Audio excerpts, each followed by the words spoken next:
Ricardo Méndez tenía 52 años cuando la historia que estás a punto de escuchar comenzó a tomar forma. Su vida había sido un camino lleno de errores, decisiones equivocadas y silencios dolorosos que lo llevaron a terminar tras las rejas de una cárcel olvidada en las afueras de la ciudad. Hacía más de 20 años que estaba preso, y para la mayoría de las personas que lo habían conocido, él ya no existía. Sus antiguos amigos lo borraron de la memoria, y su familia, cansada de las noticias, había dejado de visitarlo mucho tiempo atrás. La prisión donde vivía no era un lugar de segundas oportunidades. Era un espacio donde los hombres se hundían en la rutina interminable de los días iguales, donde los barrotes eran más que hierro. Eran la representación de culpas que pesaban sobre el alma. Las paredes frías y húmedas parecían absorber cualquier intento de esperanza, y el silencio nocturno solo era roto por los sollozos de los que aún soñaban con la libertad. Ricardo, sin embargo, había dejado de soñar. Había asumido que su vida terminaría allí dentro. Aún así, en lo profundo de su corazón guardaba una herida que no lograba cerrar. La pregunta constante de si Dios podría perdonarlo algún día. Había cometido errores graves, algunos irreparables, y la culpa lo perseguía como una sombra que no se disolvía ni siquiera en la oscuridad. A pesar de su aspecto endurecido por los años, con la piel curtida y el cabello encanecido, había en sus ojos un rastro de niño perdido. Cuando los guardias lo miraban, veían a un hombre cansado, resignado, alguien que no representaba peligro. Pero dentro de él, las luchas eran feroces, entre el arrepentimiento y la desesperanza, entre la culpa y el deseo de redención.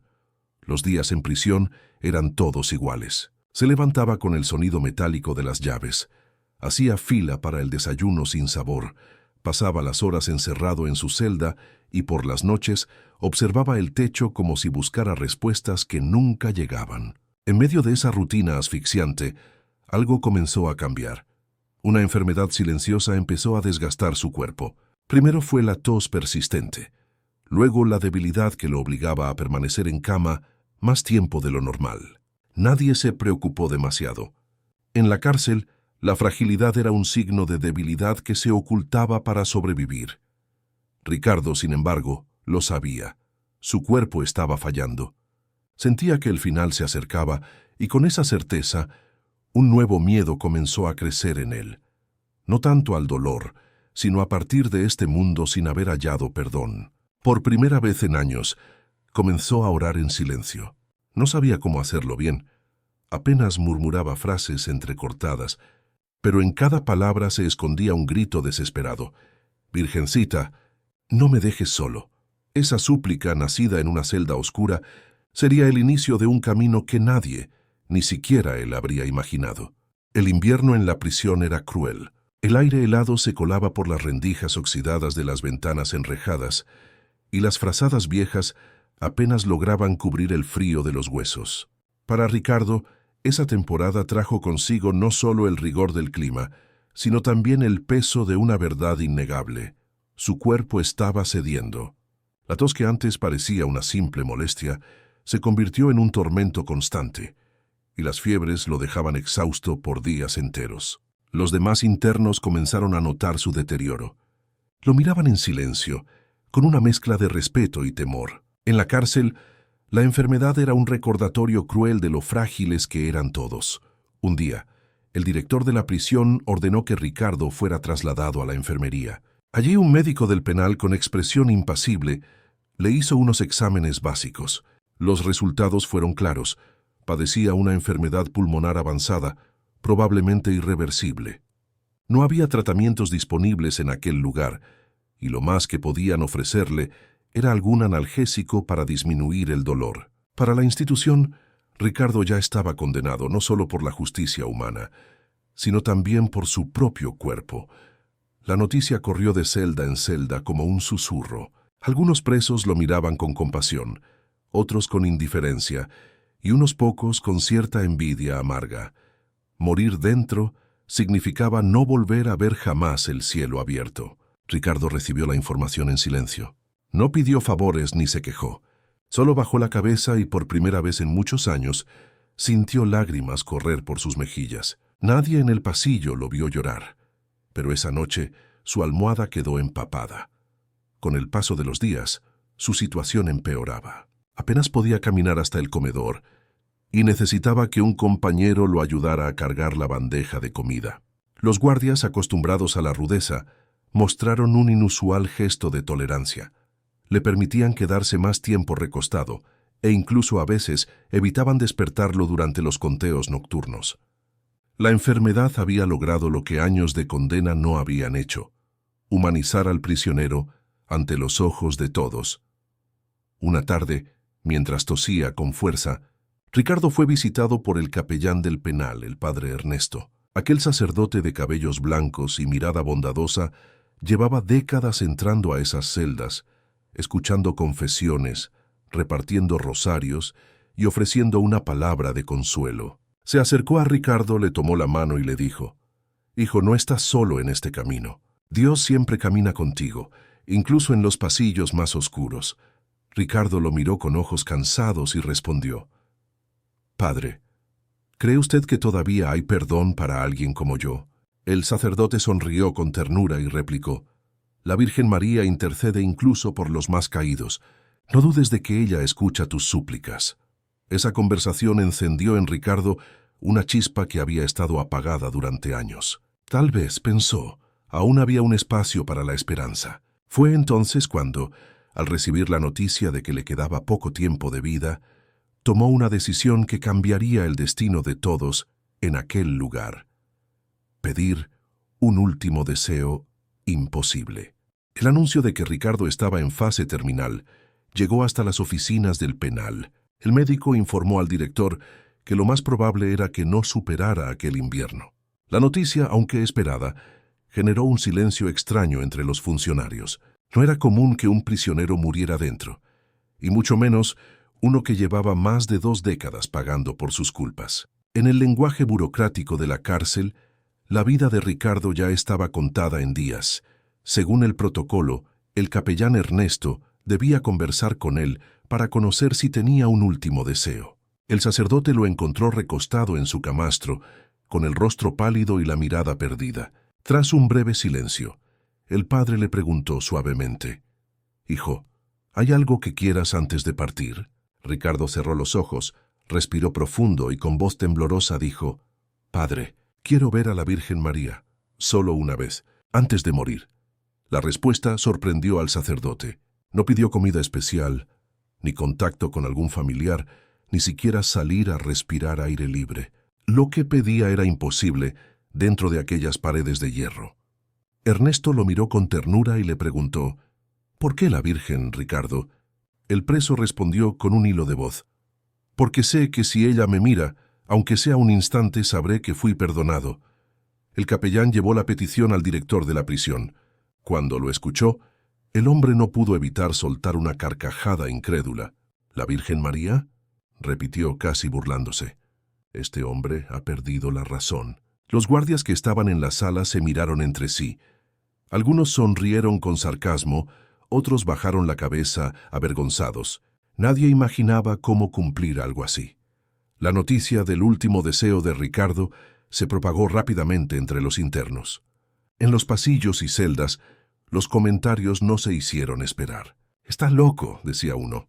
«Tal vez de verdad la vea», respondía otro con un dejo de fe. El rumor se volvió conversación constante, y mientras algunos se burlaban, otros empezaron a preguntarse si algo sobrenatural podría ocurrir en aquel lugar donde la esperanza parecía haber muerto hace años.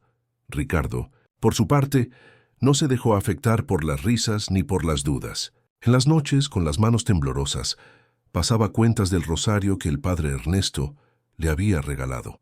Cada Ave María era una súplica, cada palabra una rendija por donde dejaba escapar su anhelo. Los guardias comenzaron a notarlo. Había un aura diferente en su celda. A pesar de la enfermedad, su rostro mostraba una serenidad desconocida. Ya no se quejaba, ya no se lamentaba, simplemente esperaba. Y esa calma empezó a incomodar a algunos y a inspirar a otros. Una noche, mientras los internos conversaban en voz baja, Ricardo dijo en tono firme: «No sé cómo ni cuándo, pero la Virgen vendrá. Yo lo creo. Sus palabras resonaron en la penumbra del pabellón como un eco imposible de ignorar. Nadie sabía que en muy poco tiempo esa fe silenciosa se transformaría en un acontecimiento que marcaría a todos los que lo rodeaban. El padre Ernesto siempre había sido una presencia discreta en la prisión. No imponía respeto con autoridad ni buscaba atenciones especiales. Simplemente caminaba entre los pasillos con su Biblia desgastada en una mano y un pequeño crucifijo de madera en la otra. Conocía a cada preso por su nombre, y más que un sacerdote, se había convertido en un confidente silencioso. Su labor era difícil. Muchos lo rechazaban, otros lo insultaban, pero había quienes encontraban en sus palabras el único respiro de humanidad dentro de aquel mundo hostil. Cuando escuchó el pedido de Ricardo, lejos de burlarse, se conmovió. Había visto a cientos de prisioneros partir sin esperanza, pero la súplica de este hombre tenía algo distinto. No pedía nada material, solo un gesto de fe. Una tarde, decidió visitarlo en su celda. Lo encontró débil, sentado contra la pared con el rosario entre sus dedos temblorosos. «Ricardo», dijo el sacerdote suavemente, «la Virgen escucha el clamor de los corazones humildes. Tal vez no podamos verla con los ojos del cuerpo, pero sí con los del alma». El prisionero levantó la mirada, con un brillo inusual en sus ojos cansados. «Padre, yo no merezco nada, pero si ella viniera, aunque fuera un segundo, yo sabría que Dios me perdonó». El padre Ernesto se sentó a su lado, compartiendo el silencio pesado de la celda. Después le entregó un pequeño objeto, un rosario hecho de madera desgastado por los años. «Este fue bendecido en un santuario mariano. Quiero que lo tengas tú. Cada cuenta es como un paso hacia ella. Agárrate fuerte de estas oraciones y verás que no estás solo». Ricardo lo recibió con manos temblorosas. Al acariciar las cuentas, sintió una extraña calidez recorrerle los dedos, como si ese objeto sencillo guardara algo más que fe. El sacerdote comenzó a rezar en voz baja, y Ricardo lo siguió con dificultad. Los internos de las celdas cercanas escuchaban en silencio. Algunos se burlaban murmurando entre risas, pero otros se unieron discretamente, repitiendo las palabras del rosario. Lo que empezó como un simple acto devocional se convirtió en un eco colectivo que recorrió el pabellón. Esa noche, al retirarse, el padre Ernesto se quedó mirando la puerta de la celda de Ricardo. Sabía que algo especial estaba por suceder, aunque no podía explicarlo. Se arrodilló en la capilla pequeña de la prisión y susurró: «Madre Santa, si alguna vez intercedes por tus hijos, ven a este lugar olvidado. Muéstrales que tu amor alcanza incluso los muros más altos». Mientras tanto, Ricardo permaneció despierto, sosteniendo el rosario contra su pecho. No tenía certeza de nada, solo la fe pura de un hombre que lo había perdido todo y que, sin embargo, aún esperaba lo imposible. El padre Ernesto se convirtió desde ese día en su compañero constante. Cada tarde pasaba a verlo, le leía fragmentos del Evangelio y le recordaba que la Virgen nunca abandona a quienes claman con sinceridad. Y aunque algunos lo consideraban un viejo ingenuo, nadie podía negar que algo en el ambiente del pabellón estaba cambiando. Era como si, poco a poco, las paredes frías comenzaran a llenarse de un silencio distinto, un silencio que no pesaba, sino que parecía esperar. Las noches en la prisión eran siempre iguales, oscuras, silenciosas y cargadas de un aire denso que parecía sofocar hasta los pensamientos. Pero la noche que marcó el inicio de lo inexplicable fue distinta. Ricardo, debilitado, permanecía recostado en su camastro, con el rosario de madera entre las manos. Rezaba en voz baja, casi un murmullo, mientras el resto del pabellón guardaba silencio forzado por la rutina. De pronto, un aroma inesperado comenzó a extenderse por la celda. No era humedad ni óxido, ni el hedor habitual del encierro. Era un perfume suave, delicado, inconfundible, olor a rosas frescas. Ricardo abrió los ojos sorprendido y se incorporó lentamente. Pensó que tal vez deliraba por la fiebre, pero pronto escuchó voces a su alrededor. «¿Hueles eso?», preguntó un interno desde la celda contigua. «Sí, son flores. ¿De dónde viene?», respondió otro incrédulo. El murmullo se propagó por todo el pasillo. Decenas de hombres acostumbrados al polvo y la suciedad olían aquel perfume celestial. Un guardia que hacía la ronda se detuvo en seco. Olfateó el aire y frunció el ceño, desconcertado. No había explicación lógica. En la prisión no existían flores, y menos aún rosas. Ricardo, con lágrimas en los ojos, apretó el rosario contra su pecho. Entendió que no era un simple sueño, era una señal. Con voz débil pero firme murmuró: «Madre Santísima, sé que estás aquí». Esa primera manifestación no pasó desapercibida. Al día siguiente, los rumores corrieron entre los internos. Algunos aseguraban que habían olido claramente las rosas. Otros decían que era un truco de la mente, pero nadie pudo negar lo ocurrido. Incluso el guardia, hombre endurecido por años de servicio, admitió haber percibido el aroma. La incredulidad y la fe comenzaron a chocar entre las paredes de hierro. No fue la única señal. 2 noches después, mientras Ricardo rezaba el rosario junto al padre Ernesto, un resplandor leve iluminó la celda. No era la luz de los focos oxidados ni un reflejo de linterna. Era un resplandor suave, dorado, que parecía emanar del mismo aire. El sacerdote lo observó con asombro y dijo en voz baja: «Ella está aquí. Escucha tus súplicas». Los internos, que tenían vista directa hacia la celda, se levantaron de sus camastros. Algunos quedaron paralizados, otros se arrodillaron instintivamente. Nadie dijo nada. El silencio reverente se extendió como un manto. Esa noche, Ricardo no pidió explicaciones ni dudó de lo que estaba presenciando. Solo cerró los ojos y susurró: «Gracias, madre. Gracias por no olvidarte de mí».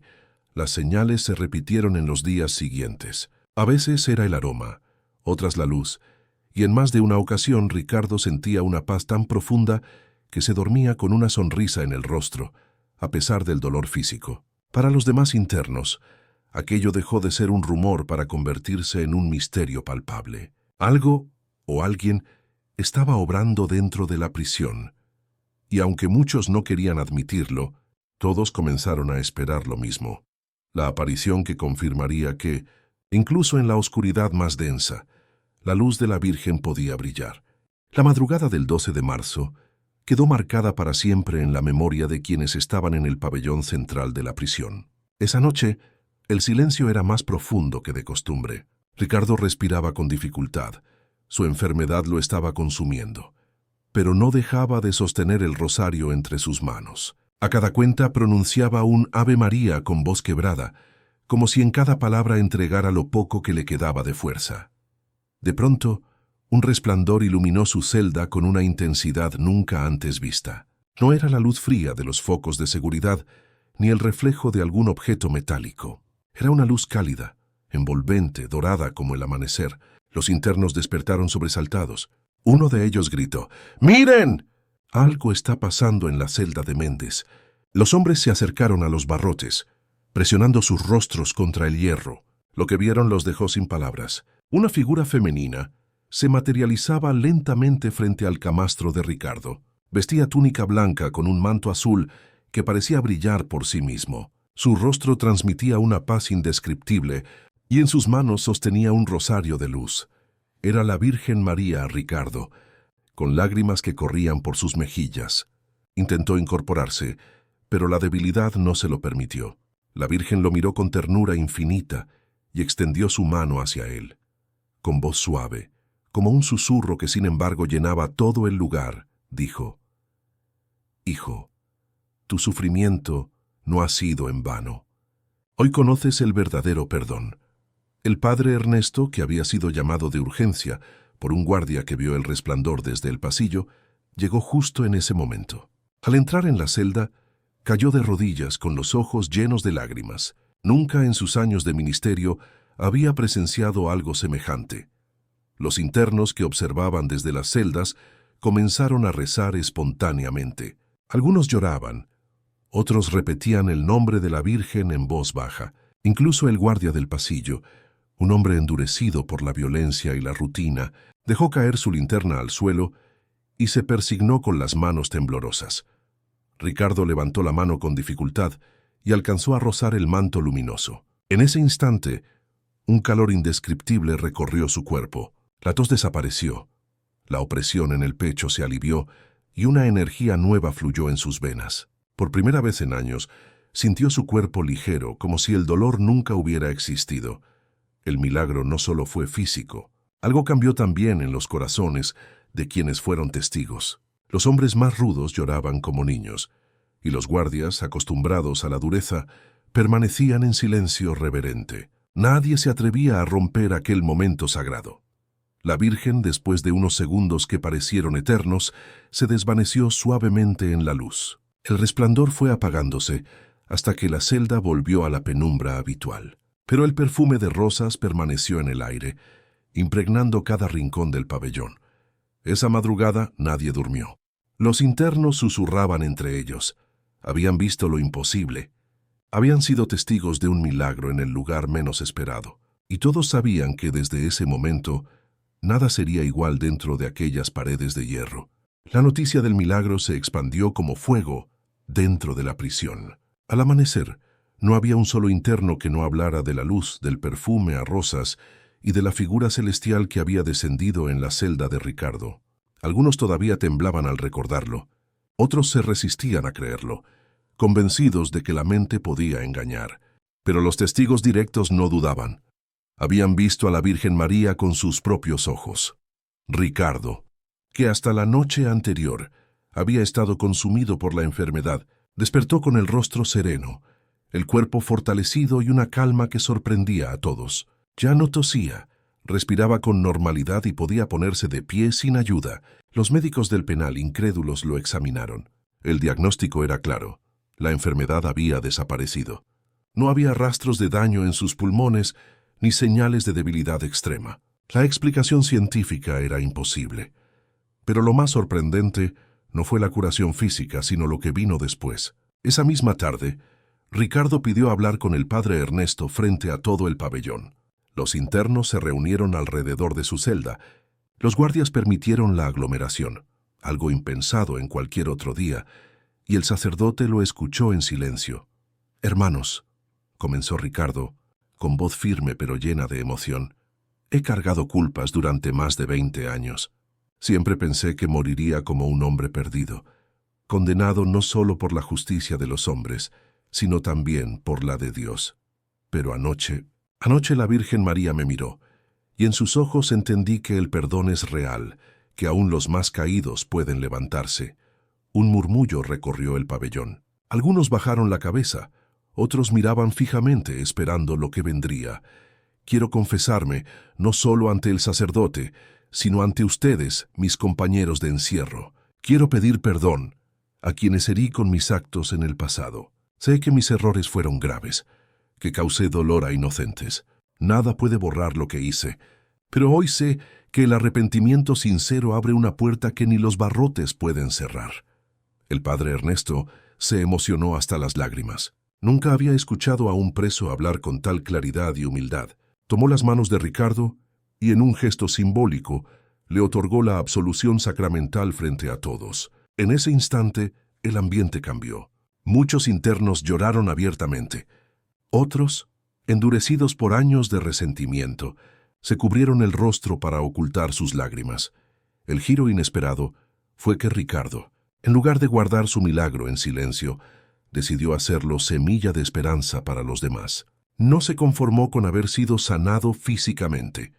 Quiso que su redención alcanzara a otros corazones. Durante los días siguientes, comenzó a reunirse con pequeños grupos de prisioneros para rezar el rosario. Aquellos que nunca habían tocado una cuenta de oración empezaron a repetir las palabras, al principio con timidez, después con convicción. El hombre que un día fue invisible se había convertido en un faro. El milagro no solo había tocado su vida, estaba transformando el corazón de una prisión entera. La rutina de la prisión cambió después del milagro. Lo que antes era un ambiente dominado por la resignación, la violencia contenida y el silencio pesado, comenzó a llenarse de pequeños gestos de humanidad. Los internos, acostumbrados a la dureza, ahora se reunían por las noches alrededor de Ricardo para escucharle rezar. Algunos seguían incrédulos, pero incluso ellos reconocían que algo diferente flotaba en el aire. Los guardias también notaron el cambio. La tensión en el pabellón había disminuido. Los conflictos entre internos, que antes eran constantes, se redujeron notablemente.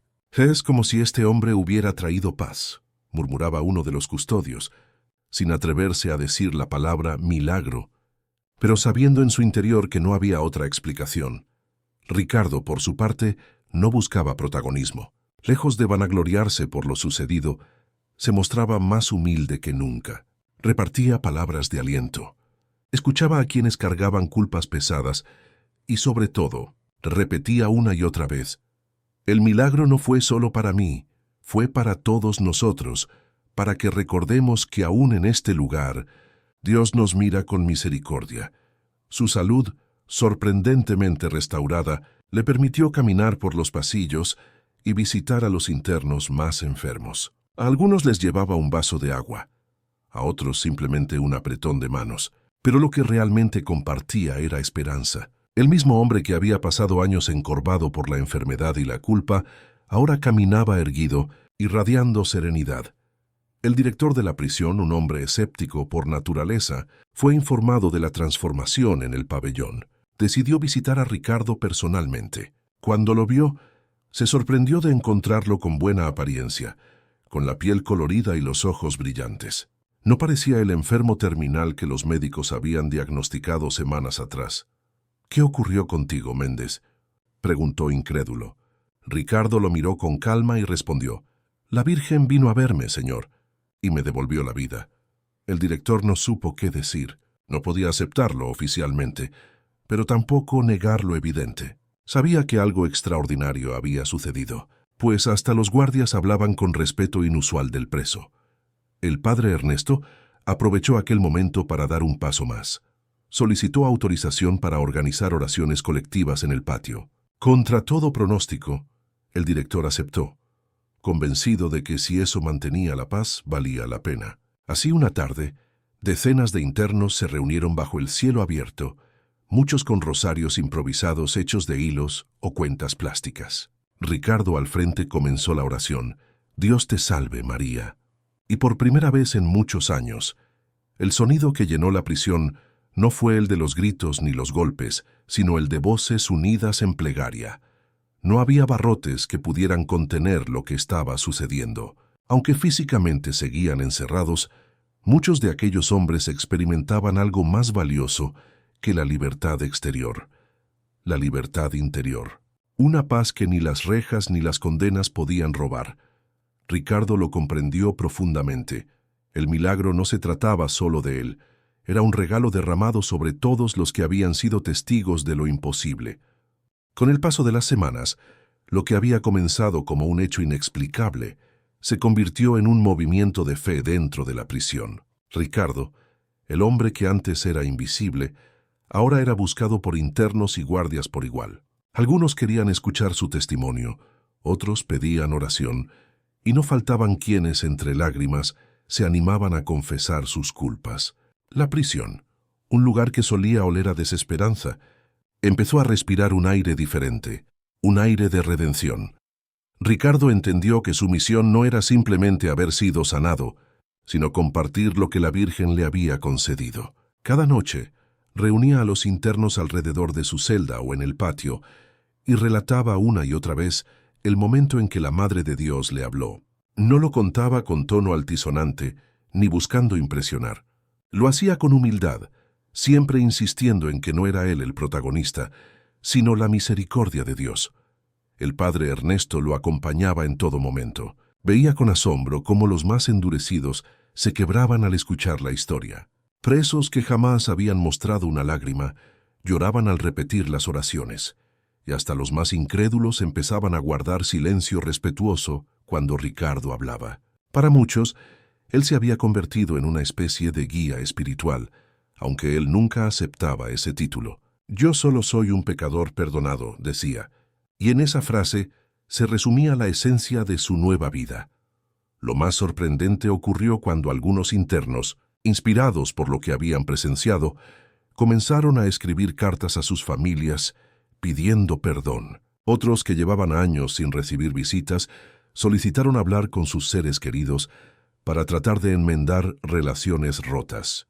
El milagro de la Virgen no solo había sanado a Ricardo, estaba reparando vínculos, despertando conciencias y sembrando esperanza en corazones endurecidos. Incluso entre los guardias, el cambio fue evidente. Uno de ellos, que había sido testigo directo de la aparición, confesó en privado al capellán que había regresado a misa después de 20 años. Otro, conmovido por lo ocurrido, comenzó a tratar a los internos con una humanidad inesperada. Era como si la prisión, por primera vez en su historia, se hubiera convertido en un lugar de encuentro con lo divino.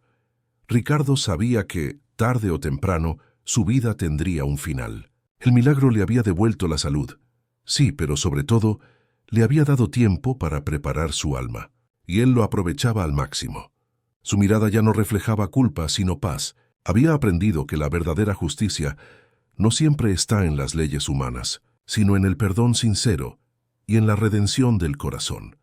Con cada rosario rezado, con cada palabra de consuelo, Ricardo dejaba un legado. Había llegado a prisión como un hombre derrotado y ahora se estaba convirtiendo en testimonio viviente de que, incluso en el lugar más oscuro, la Virgen María puede traer luz. La redención ya no era solo suya, era de todos los que habían compartido ese milagro.